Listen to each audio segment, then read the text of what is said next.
Good morning. I'm finishing up the cover in slow stitching today, and I thought I would share three things that I have added to this since our last visit. I'm going to do this last piece of this stitch right here.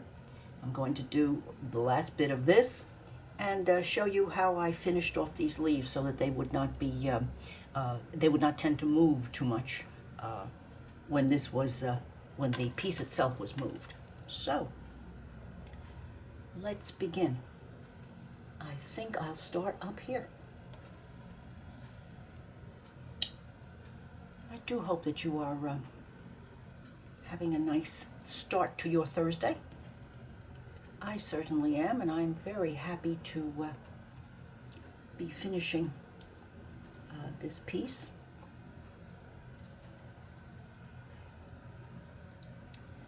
Really, Carol, I mean, you are right-handed. Thank you. Alrighty. Let's get in here.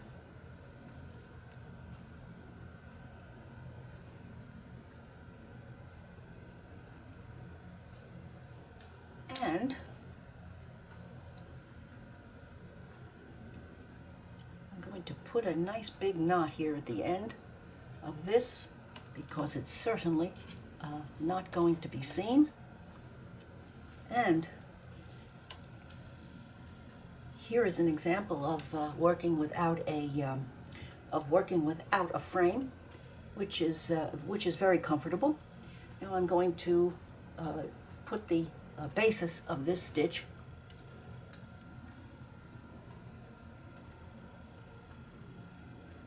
down here. I'm going to start it in the middle of that petal up here. It goes down to about there.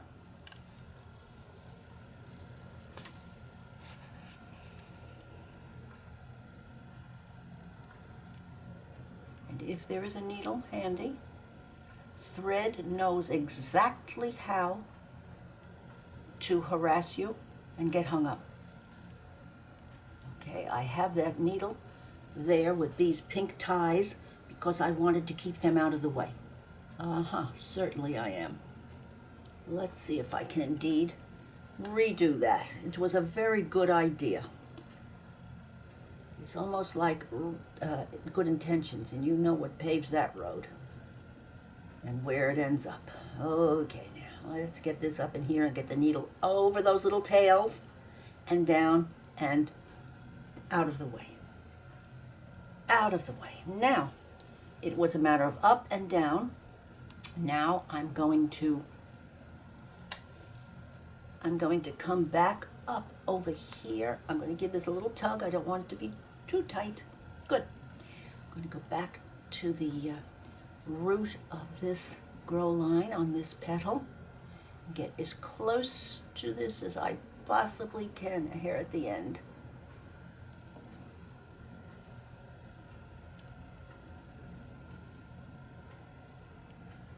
There we go. And now, all I'm going to do is wrap. I'm going to wrap this thread around that center post. I'm going to just wrap it and make sure that I get around it each time. And after about 2 or 3 of them, you'll see what's happening.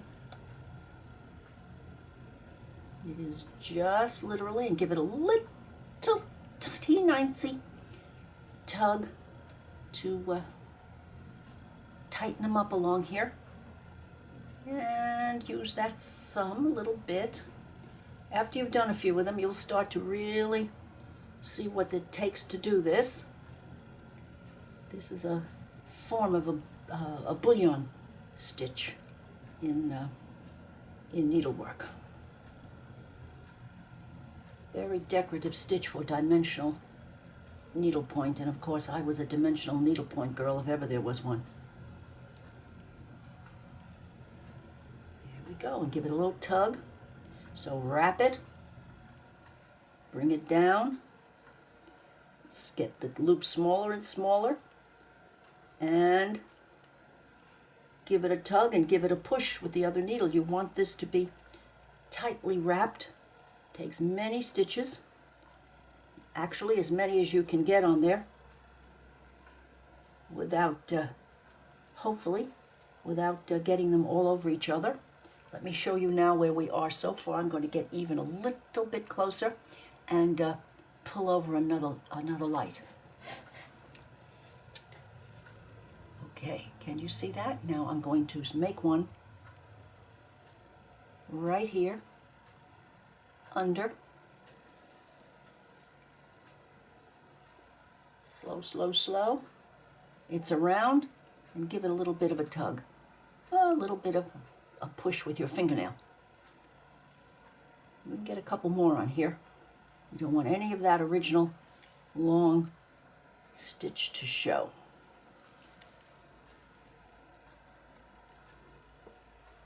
Now, let's give that another little push.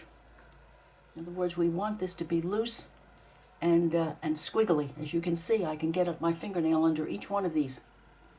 That way they do not lay here like soldiers. Okay. And I think one more just because I want to. And you'll notice how this is curling a little bit. That's the beauty of this. It has a life of its own. And there we go. And there it is. You can move it around. It'll find its own place to lie down. And I'm going to finish by going right back down to the back. And I used all of the strands of this 6-ply embroidery floss to make this, because I wanted it to be nice and fat. So here we are on the back. And we're going to go under a few times.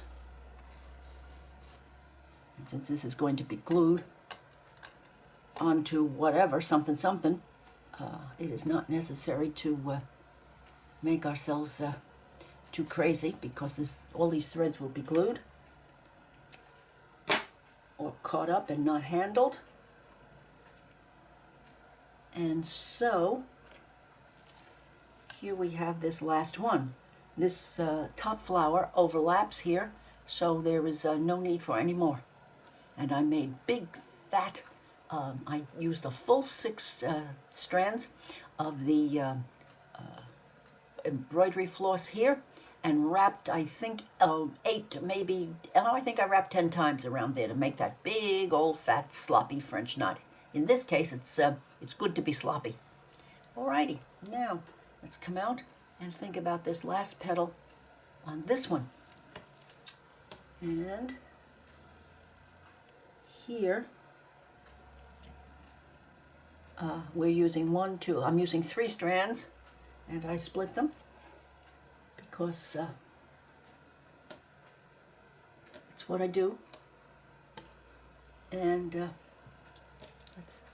let's get this last one right here.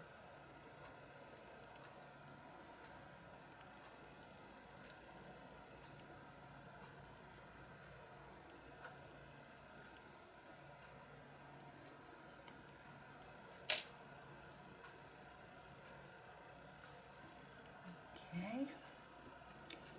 The needle in the right hand, pointer finger, lay the thread against your the tip of your finger, wrap 1, 2, 3, 4, hold, cover that with the other hand, 2 fingers, pull through, and a knot. Alrighty, now here on this one, I started in a similar place, and sometimes I ran into a bit of a problem because there is some glue down there. And of course, exactly where I wanted my thread to come up, there was some glue. So I use this handy dandy little contraption. It's you see them in the quilting section in fabric stores such as Joann. That's just a little piece of rubber. But if it's hard to pull your needle through because it's fighting, or it's coming through the Fabrifix that's underneath there, you just grab and pull and right through. Best little gadget. Now, I need 3. Where did I go? Okay, I need 3 grow lines. So that's the first one.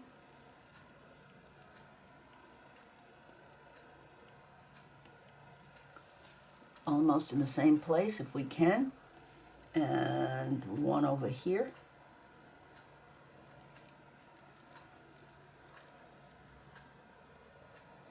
Or not, if there's glue there. Now I have to be honest, I said some bad words because this would not be happening if this was not glued. But there it is. And that's a fight to the death, so right through. So now we have the second one, and that's too tight. Let's get that loosened a little bit. And the third one over here, and that one went in a treat. Thank you very much. And that goes back up to the beginning again. And now a French knot with the tip of each one of these.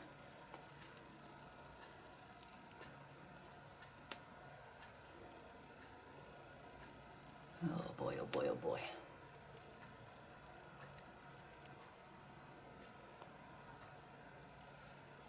There we go. I'm going to declare that a done job, although it is not precise. But then, this is not the Sistine Chapel. 1, 2, 3, 4. Back down. And our French knot for that one. Let's go over here and catch this one. We want them to be different lengths, different heights, different spots, because after all this is supposed to be a flower.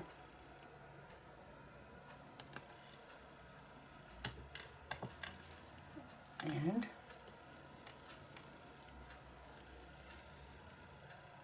there's another one. And last but not least, up here, and isn't this nice one that goes through without glue? 1, 2, 3, 4.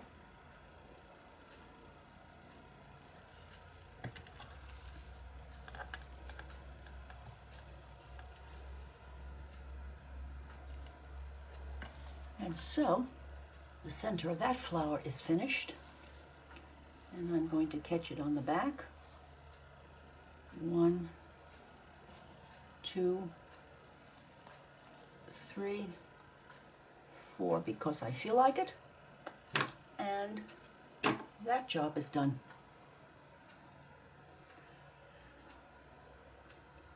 So,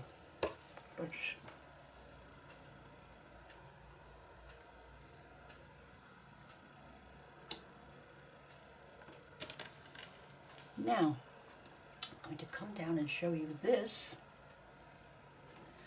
Each one of these leaves would have had a tendency to become a problem. So I wanted to tack them down, but I didn't want to make it very obtrusive. I didn't want it to look like I was really making an effort. So I decided to use a single strand at the tip, the top, and a couple of places on the side of each one of these leaves to make them more useful and less of a problem for pilling or raveling. So this called for a single strand, just a single strand of this same green as the veins.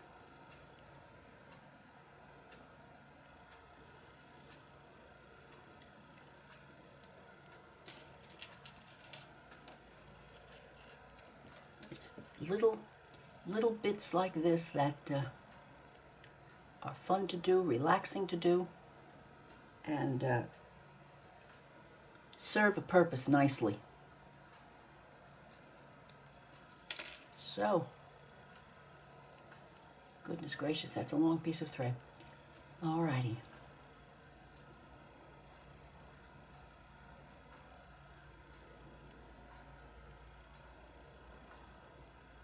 One, two, three, four. Hold on, not in a death grip, and done.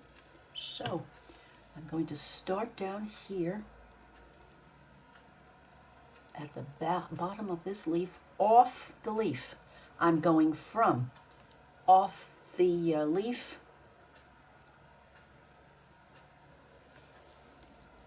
into the leaf. That way, it has less of a problem. You don't want to spread the fibers in this, in the material of the taffeta of the leaf fabric.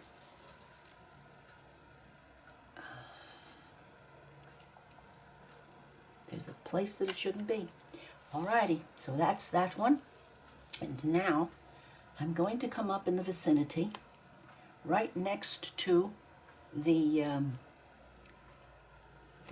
leaf, and I'm going to come down into the leaf, and I'm going to try to make it in the same angle as the vein.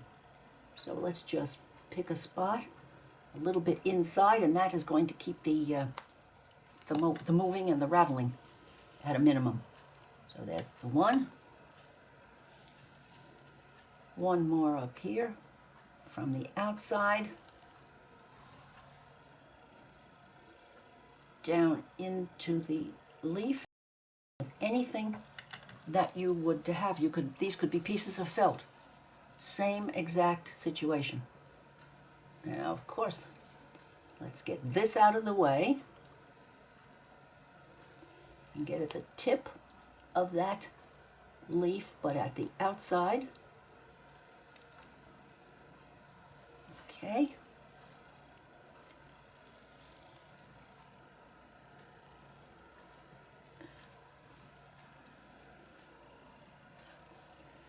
And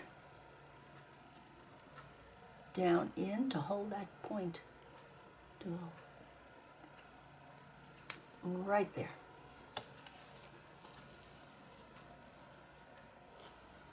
Now,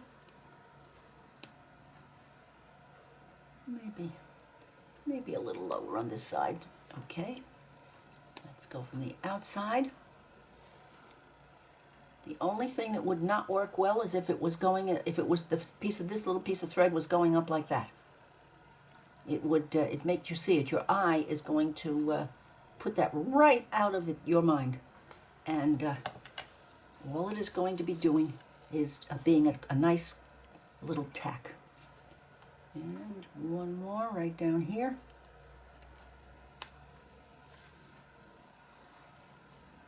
Now, if this kind of thing happens, that's okay, because at least it's not going to be causing a major calamity with the leaf. In fact, you want a little bit of that to happen because it adds to the look. So, tacking down the leaf and coming back here and tying this off.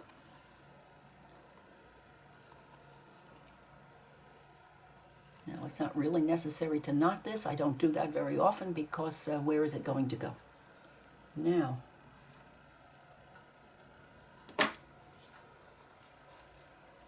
my original pull on the original place up here, whether it was the inside or the outside, shouldn't be like that. So I'm going to cut off the knot.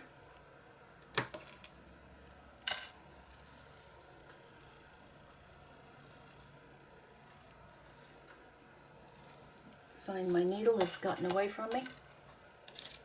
It's stuck with me through the whole thing, thick and thin. And it stuck itself in someplace here. Well, this happens.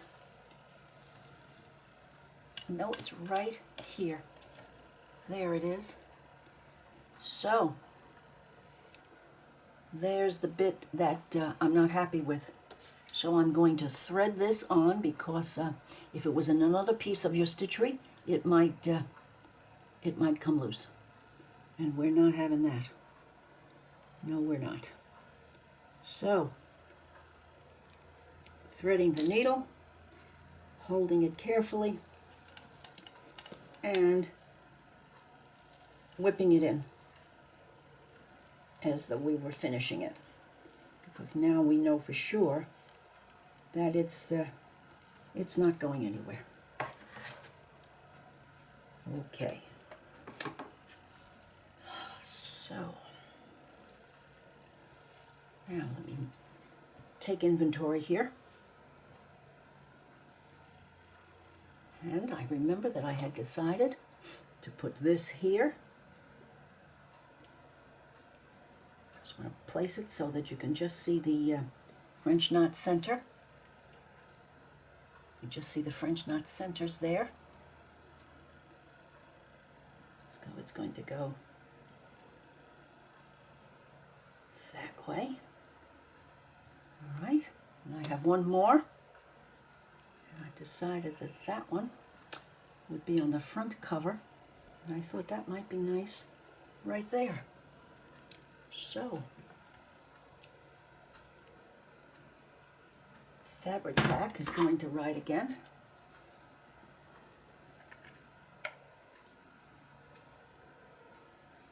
I'm going to put some both on the, oops, no I'm not. These are my new ones, I believe. Yes.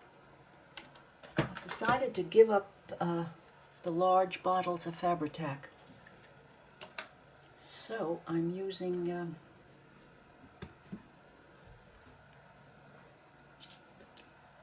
the smaller ones. I got a larger one and a smaller one at Walmart.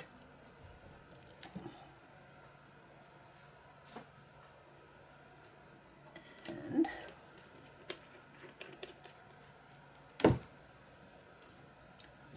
now, a good amount here.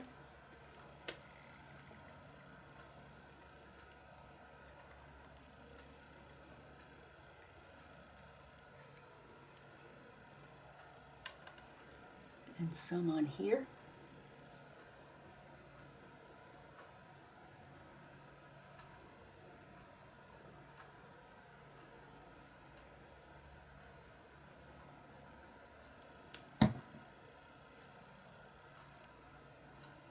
And down it goes.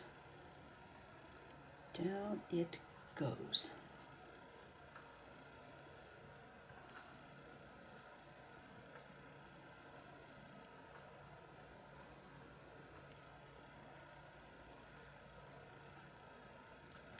I'll leave that one alone and come over here. All right, I tack that one down up here. Let me remove that pin and let me tie that one down too. Just wants to get in the way. I know it does. I've been calamity free on this piece, so let's just keep it that way.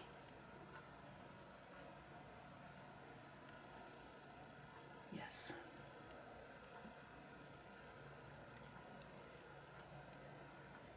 And some nice rubbing alcohol will take off the glue from my fingernails. Just a treat.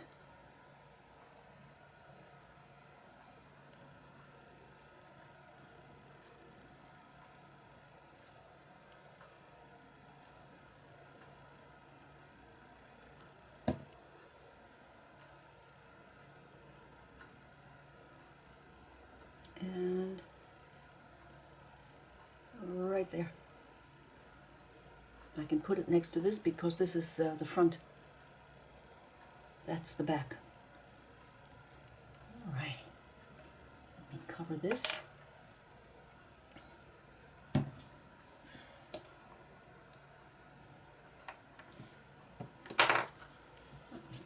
that. And let's have a look.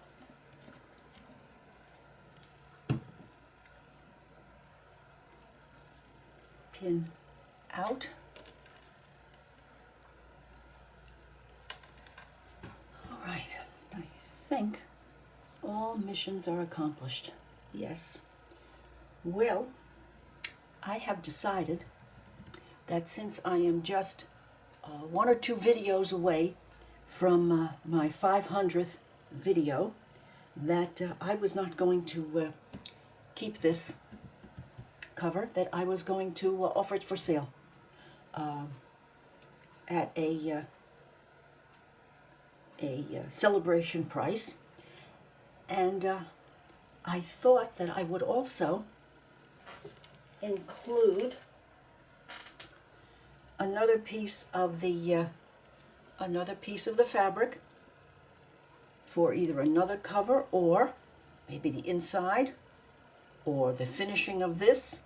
In other words, a piece of this could be brought over and turned under or glued down here on the edges.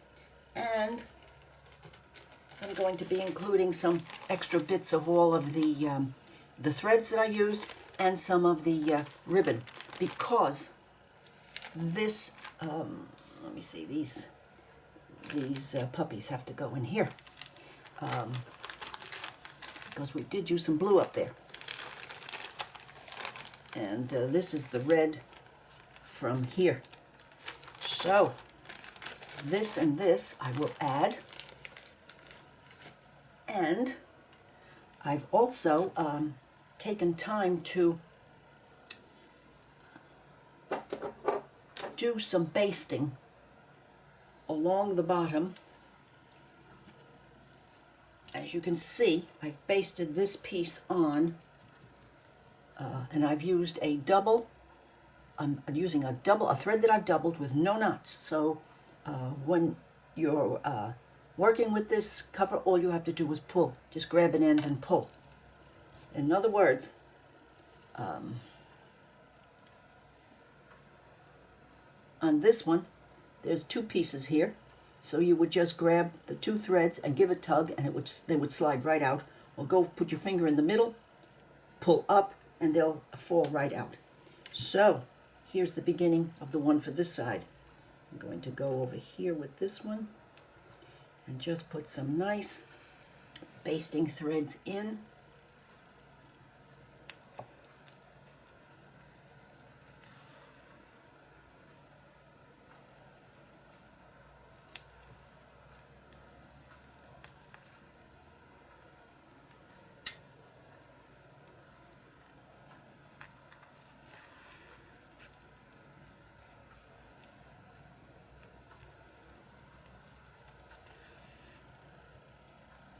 There are so many more things that you can do, because this is just the background. And I myself would certainly have hours and hours more that I could do on this. I can see beads, I can see more stitchery, I can see ribbon that's gathered up and made into flowers. Oh, so many possibilities. This is almost a blank canvas for your imagination. So there it is. And now let me get that safe and sound. I'll put that over here because that's a sewing thread, not a stitchery needle. And so this is going to be coming to my Etsy on Saturday morning. I'm leaving these bottom pieces because when you cut them off or do whatever it is that you might want to do, they'll have extra bits. And let's see what it might look like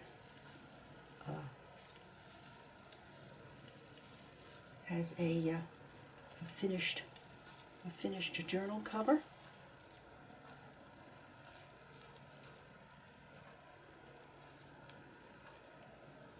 If you use the guideline of the lining in here, it will work a treat. And this, of course, is the back, and it could be folded in. Why don't I just do that just here to give you an idea? That's why we have pins.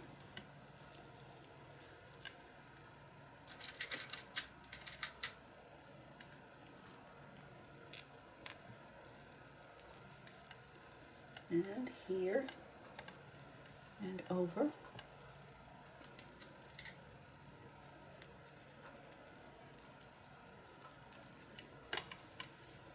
All right. That's the back. That's the back. Let's do the front quickly. Righty. You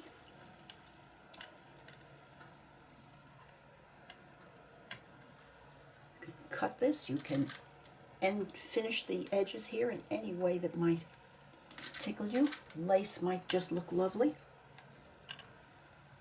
And if you don't stitch, you certainly can glue, because Fabri-Tac will cure anything on here, despite my grumping about it. Let's see if this will kind of set the stage. Alrighty. And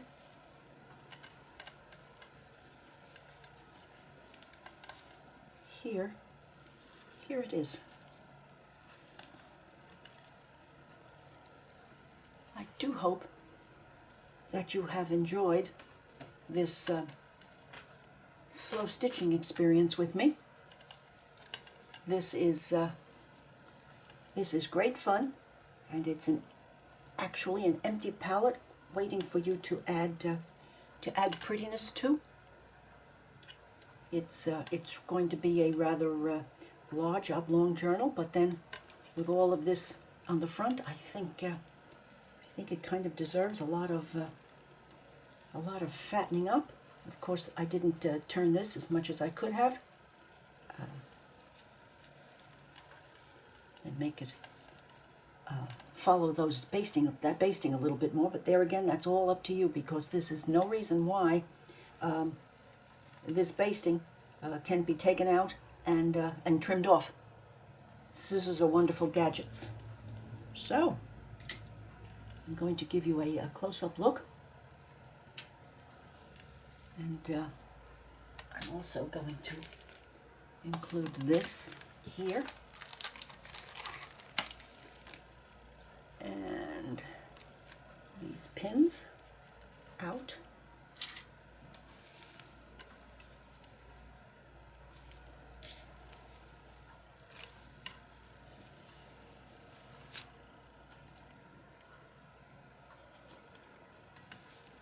So, this is the top of the front cover.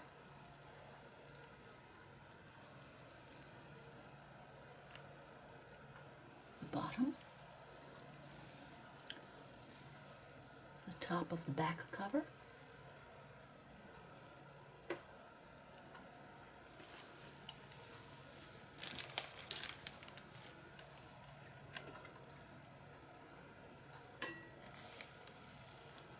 If you have enjoyed this stitch along on slow stitching, please give me a thumbs up, leave a comment, share with a friend, and I would certainly appreciate you subscribing to my channel. This will be available on Saturday morning in my Etsy as a little Yay Carol 500 videos. Bye now.